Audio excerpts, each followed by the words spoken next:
मुगल वंश 1526 से 1707 ईस्वी तक रहा और मुगल वंश के संस्थापक कौन होते हैं? बाबर। ठीक है, मुगल वंश के संस्थापक कौन थे? बाबर।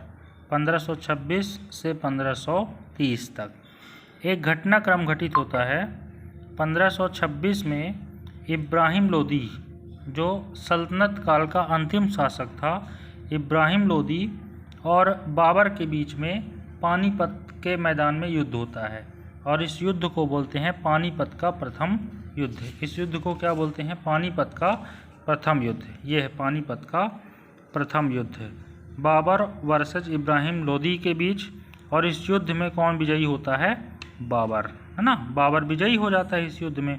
और इस युद्ध में बाबर के विजय के साथ में ही दिल्ली में कौन सा वंश की स्थापना हो जाती है? मुगल वंश की स्थापना हो जाती है।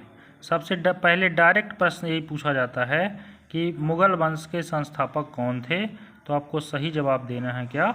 बाबर। ठीक है। दूसरा प्रश्न ये एग्जाम में पूछा जाता है कि पानीपत का प्रथम युद्ध किस वर्ष हुआ, तो आपको क्या जवाब देना है? 1526 में। ठीक है ना। पानीपत का प्रथम युद्ध कब होता है? 1526 में। अगला प्रश्न ये पूछा जाता है कि पानीपत का प्रथम युद्ध किसके किसके बीच हुआ, तो आपको आंसर देना है बाबर और इब्राहिम लोदी के बीच में हुआ। फिर अगला प्रश्न ये आता है कि पानीपत का प्रथम युद्ध जो 1526 में हुआ था, उसमें विजयी कौन हुआ, तो आपको आंसर देना है बाबर क्या हुआ? विजय हुआ। और पानीपत के प्रथम युद्ध में विजय के साथ ही बाबर का विजय सिलसिला भारत में बढ़ता गया और बाबर के इस सुदृढ़ जो भी नींव रखी गई थी मुगल वंश की, उसमें बाबर के वंशजों ने आगे चलकर भारत में मुगल सत्ता पूरे भारतीय क्षेत्र में कायम कर दी। जिस मुगल वंश के स्थापना बाबर ने की थी, उस मुगल वंश को साम्राज्य को बढ़ाने का काम बाबर के वंशज हुमायूं, अकबर, जहांगीर, शाहजहां और मिस्टर औरंगजेब ने की थी।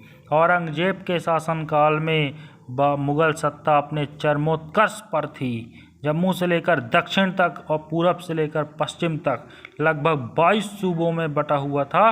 मुगल वंश औरंगजेब के समय सबसे शक्तिशाली था और औरंगजेब की मृत्यु के बाद यह मुगल सत्ता धीरे धीरे पतन की ओर अग्रसर हो गई। ठीक है।